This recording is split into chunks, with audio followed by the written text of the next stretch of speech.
Olá pessoal, tudo bem? Sou o Dr. Gilberto. Eu trabalho em UBS, trabalho com a estratégia de saúde da família e gosto muito. Gosto muito por quê? Porque ali é onde você faz promoção, prevenção, reabilitação, onde você tem acompanha o paciente longitudinalmente, onde você faz a visita domiciliar e tem aquele contato direto com o paciente, conhecendo ali a sua habitação, a população no geral, sua família. Então, assim, é muito importante a UBS. E falando de UBS, eu queria trazer para vocês hoje um vídeo curto, mais direto, aonde você vai aprender e onde você vai poder atender aqueles pacientes, né? Aqueles pacientes com anginas instável, IAM sem supra, com supra, que hoje é uma enfermidade que mais mata, tá certo? Porém, é evitável, né? A gente pode evitar. E evita da onde? Eu fiz questão de frisar aqui a atenção primária, UBS, Estratégia de Saúde da Família, porque desde a UBS, né, onde você tem aquele contato direto com o paciente, é onde você pode orientar o paciente a praticar atividade física, a fazer mudança de hábitos alimentares. Isso vai ajudar, tá certo? Então eu queria falar um pouquinho, para ser breve, falar um pouquinho aqui de angina estável, que seria para você diferenciar, para você saber como atender o paciente e para você saber que conduta tomar, se você vai realmente atender o paciente naquele local que você está, ou se você vai referenciar esse paciente, se não é possível atender naquele local. Então eu queria mostrar para você um pouquinho como você vai diferenciar essa patologia da outra, tá certo? Então, entendendo a doença, como seria isso? O que a doença vai, o que o paciente vai nos dizer, o que ele vai trazer para a gente, o que ele vai nos mostrar, né? Para que você possa diferenciar. Certamente na angina estável, o paciente vai chegar para você e vai dizer: doutor, eu estou com dor. E eu tenho dor a pequenos, a médios e grandes esforços. Se eu vou ali na esquina, eu sinto dor, eu tenho que parar 2, 3 vezes. Nós estamos falando de uma angina estável, é fácil, é muito fácil. É muito fácil de diferenciar uma angina estável de uma instável para uma IAM sem supra e uma IAM com supra. Então, se ele está falando que eu estou indo ali na esquina e estou parando 3 vezes porque eu não tenho condições, ele está falando o quê? Que o coração está sofrendo. Ele está dizendo que o coração está com a frequência cardíaca acima de 120. Então, ele está falando que o coração está contraindo, que o coração está trabalhando. Ele já está nos dizendo.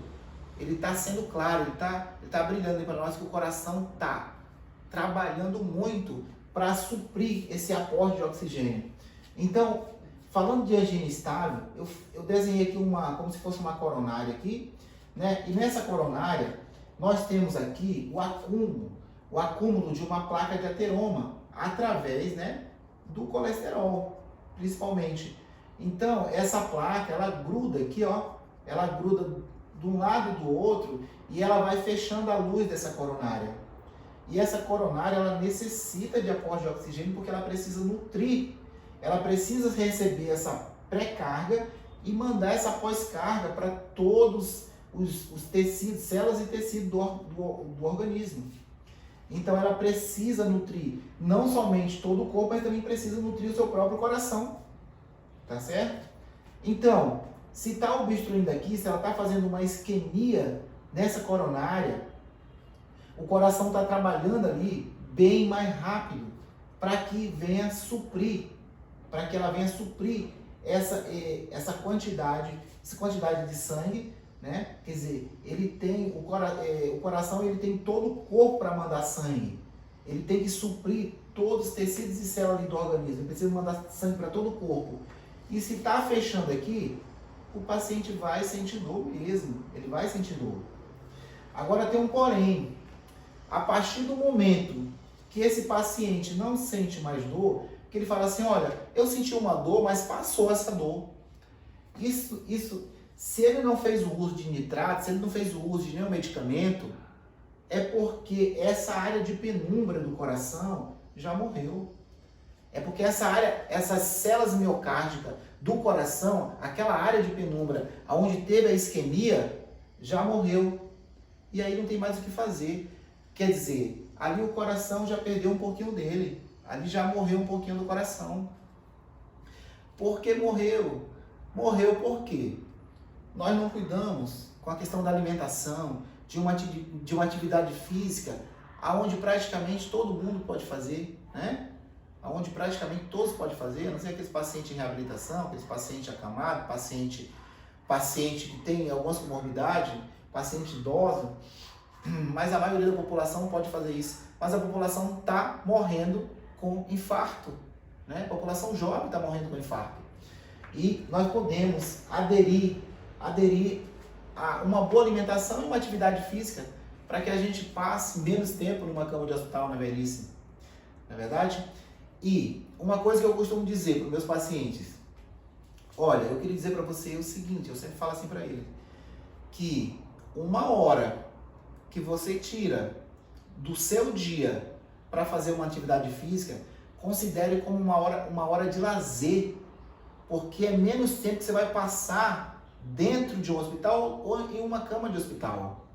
Então faça atividade física todos os dias.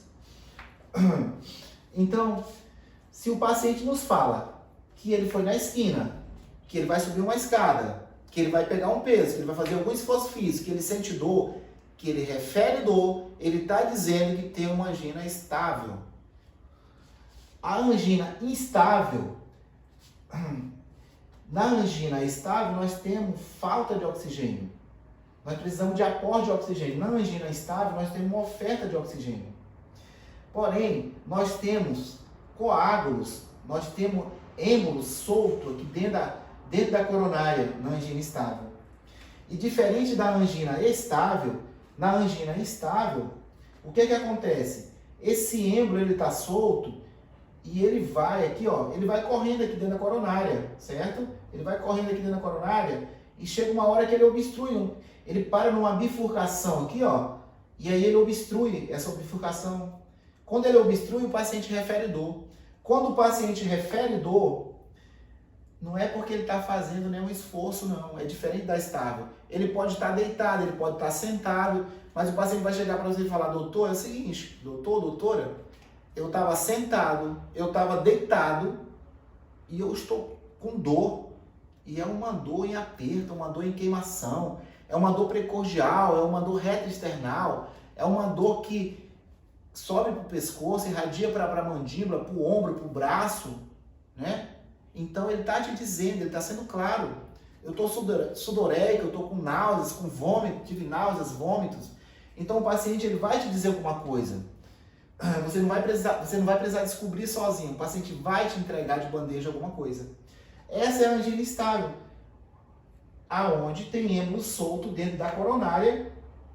E esse êmbolo solto, ele para numa bifurcação dessa, e aí ele obstrui e o paciente refere dor.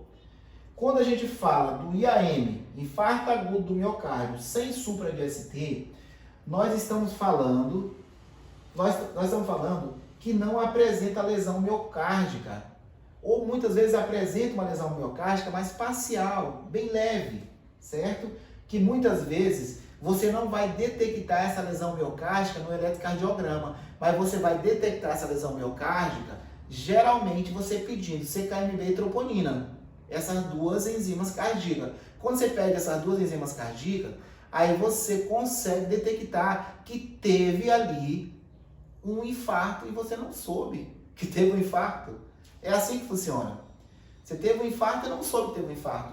E você tem também que chegar dentro de uma janela terapêutica para poder fazer para você poder pedir essas enzimas cardíacas, né? Você tem que ter uma janela terapêutica ali de 2 a 4 e, no caso da troponina, até 7 dias.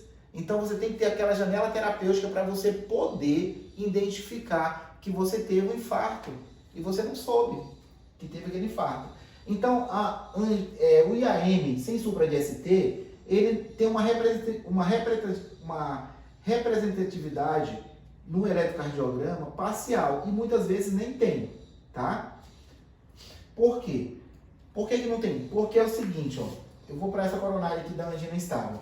Muitas vezes, esse êmbolo, ele já vai acometer a terminaçãozinha de uma, a terminação de uma coronária, né? Ele já vai obstruir aquela terminação da coronária.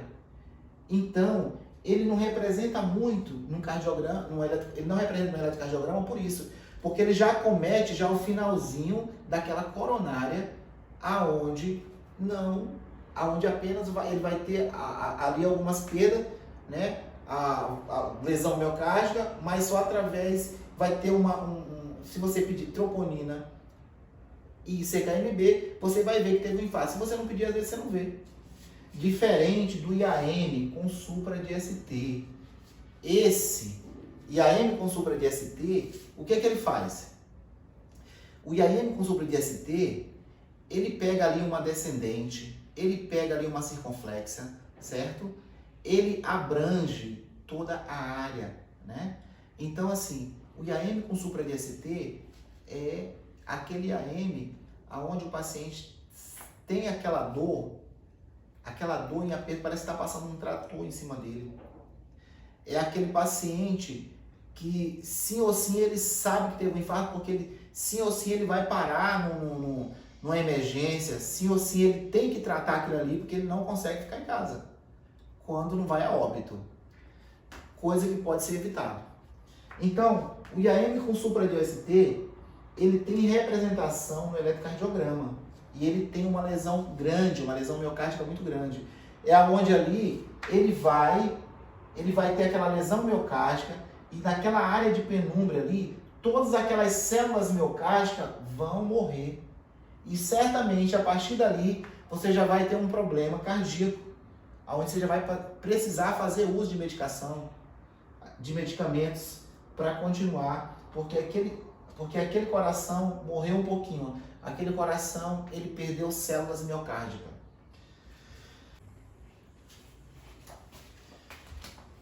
Gente, e falando dos sintomas, o que esse paciente vai nos apresentar? Em primeiro lugar, dor, né?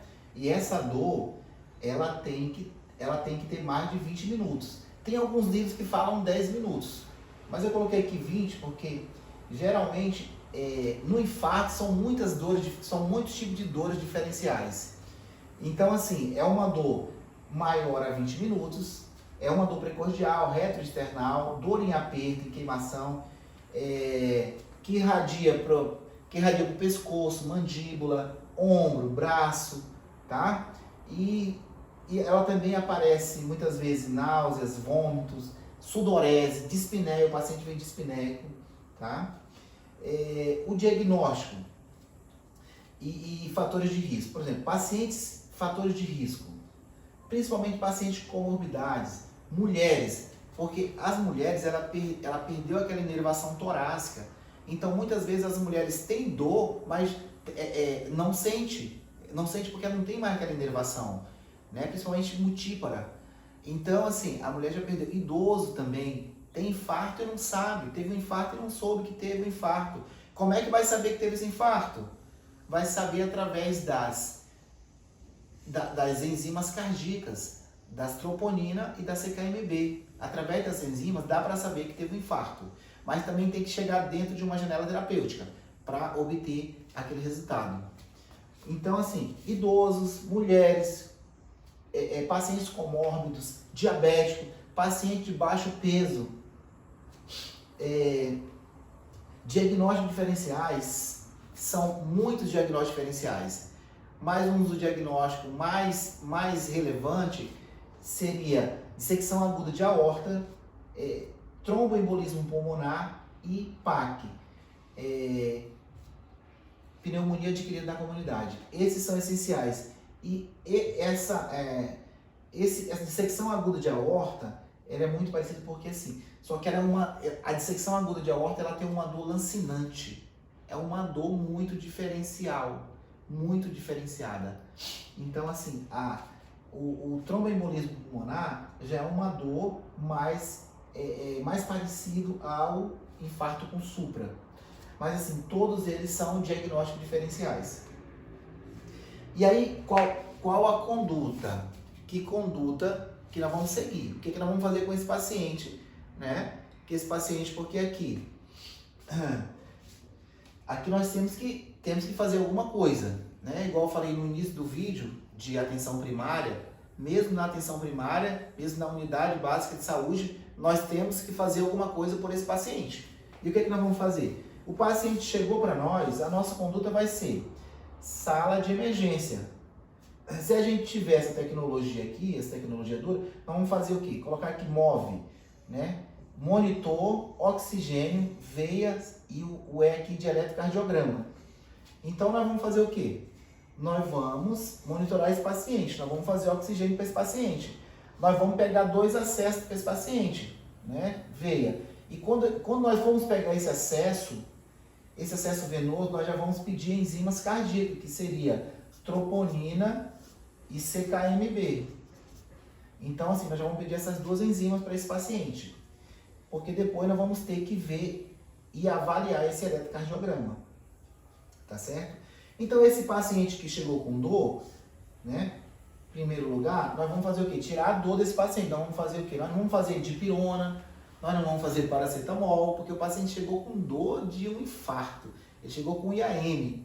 Então, nós vamos fazer alguma coisa que dê conta, que a gente minimize aquela dor. Então, nós vamos fazer o quê? Não vamos fazer tramal, nós vamos fazer morfina. Aí, coloquei aqui, ó, Monab, esse mnemônico aqui, ele ajuda bastante aqui para você não se perder, porque a adrenalina é muito grande na hora que chega um paciente com infarto. Então a adrenalina é muito grande. Você tem que coordenar a equipe, cada um tem que fazer uma coisa. E muitas vezes o paciente parte para uma RCP, tem que fazer uma RCP. Então a adrenalina é muito grande. Você tem que seguir a conduta e tentar coordenar ali, né? Sem chamar a atenção de ninguém, né? Sem gritar com fulano, com ciclano, tentando coordenando ali com clareza para que todos entendam aquela conduta, né? Então, sala de emergência, MOVE, monitor, oxigênio, veia e eletrocardiograma. Quando pegou o acesso venoso, já pegamos aqui sangue para fazer troponina, pedir troponina e CKMB, para nós sabermos se esse paciente, se ele foi um supra de ST, um sem ST, uma angina estável, instável, para a gente saber do que estamos falando ali, ou se outros diagnósticos diferenciais, né? Então, morfina, aí, para dor, morfina, número 2, nós temos que, esse coração ele está precisando de oxigênio, então nós temos que fazer, no caso do O aqui, O2, tem que fazer de 2 a 4 litros por minuto, e a saturação do paciente, se ela tiver maior a 94, não fazemos nada. Agora, se ela tiver abaixo de 94, nós vamos fazer oxigênio, certo? E certamente esses pacientes, eles vão chegar dispneico. Eles vão chegar necessitando de OCPAP, necessitando de oxigênio. Número 3, fazer chegar o oxigênio no coração desse paciente. Por quê? Porque a artéria coronária daquele paciente está obstruída, né? O coração está trabalhando muito rápido ali, ele está com a frequência cardíaca muito elevada. Então nós precisamos abrir aquela coronária para que aquele coração volte a nutrir todo o organismo, todo o corpo e a si mesmo. Então esse paciente, nós precisamos fazer chegar esse oxigênio, no coração. E para esse oxigênio chegar no coração, chegar naquela coronária, nós vamos usar o quê? Nós vamos usar o nitrato. O nitrato seria o isordil, fazer 5 mg subcutânea, no máximo 15 mg, 2 vezes. Pode fazer até 2 vezes. E para não deixar esse trombo, porque ali as trombinas, as plaquetas, elas se agregam muito rápido. E para não deixar esse trombo aumentar dentro dessa coronária, para essa coronária não isquemiar mais, não obstruir mais ainda, nós vamos fazer o quê? Nós vamos fazer a S, a velha e querida S, né? Aí vamos fazer o quê? Vamos fazer 300 mg de uma vez e fazer com que o paciente mastigue esse medicamento, porque a ação dele é mais rápida. E por último aqui, número 5 seria diminuir o consumo de oxigênio, porque esse coração está trabalhando muito, né? E para diminuir nós vamos fazer o quê? Nós vamos fazer um beta-bloqueador. Qual seria esse beta-bloqueador? Pode ser propanolol, pode ser atenolol, só que nós vamos fazer a metade. No caso, o beta-bloqueador aqui, o propanolol, ele tem de 40 mg, nós vamos fazer o de 20. E o atenolol, ele vem em cápsula de 50 mg, nós vamos fazer de 25. Então seria essa a conduta para esse paciente. Dá para a gente fazer isso na UBS? Dá para fazer sim.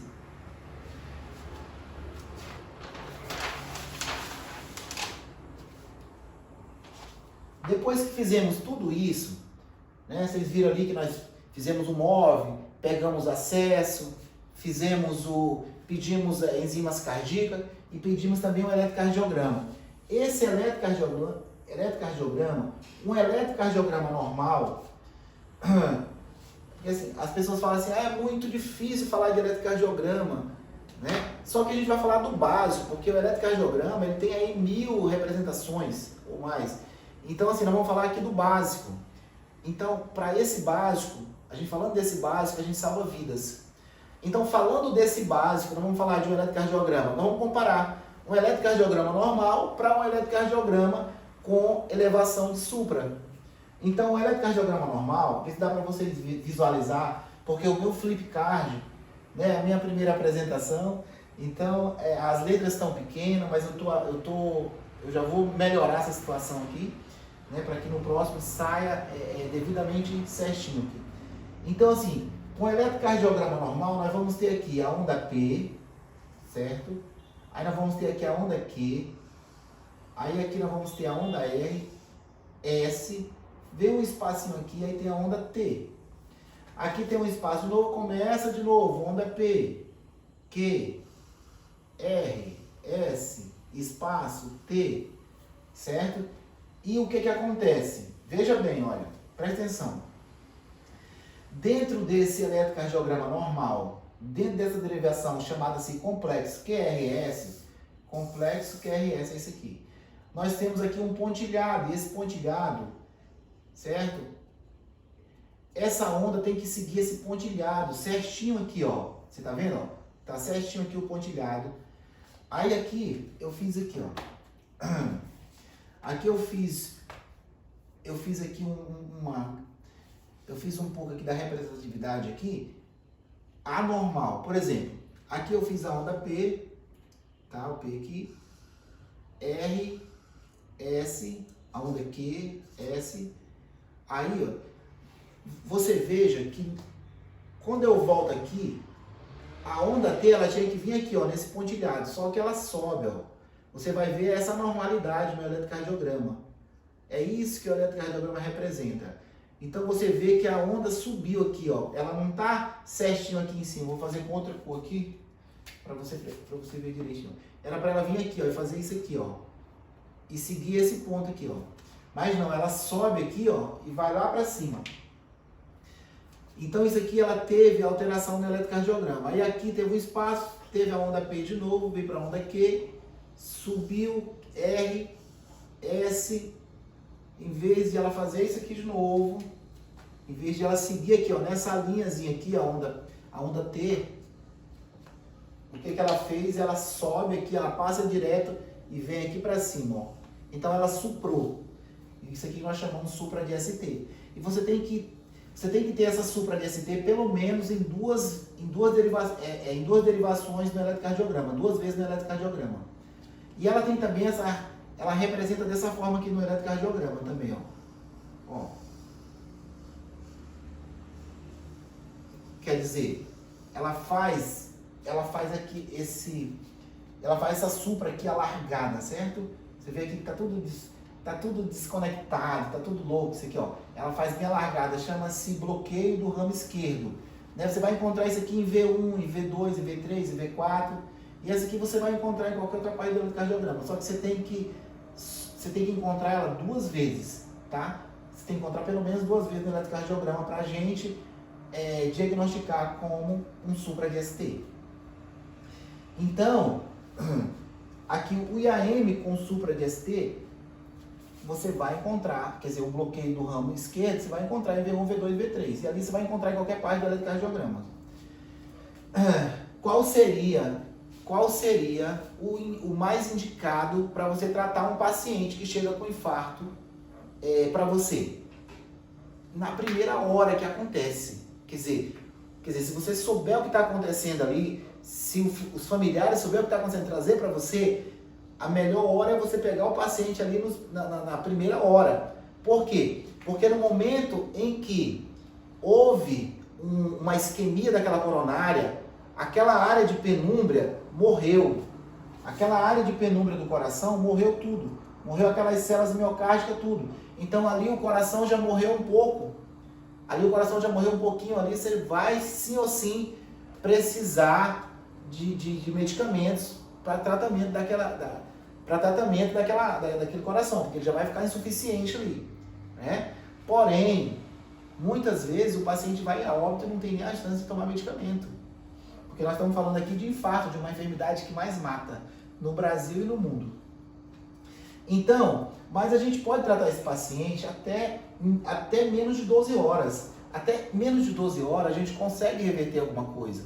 Mas é o mínimo que a gente consegue. Certamente aquela área de penúria vai morrer. O bom seria que o paciente está infartando ali e você conhece os sintomas, você sabe o que tá acontecendo, leva para uma emergência, né? Para que a gente consiga trazer aquela área de penumbra, né? Trazer de volta, reverter aquela situação.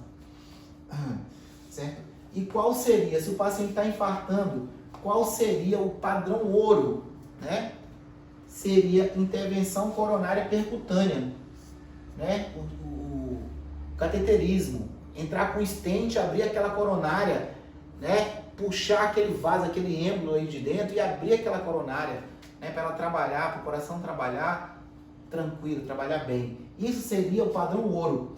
Mas se você não dispõe de serviço, se você não dispõe dessa tecnologia dura, você pode fazer a fibrinólise, né? Que seria o quê? Seria o clopidogrel, enoxaparina, né? Você pode fazer isso para o paciente, você pode ofertar isso para o paciente.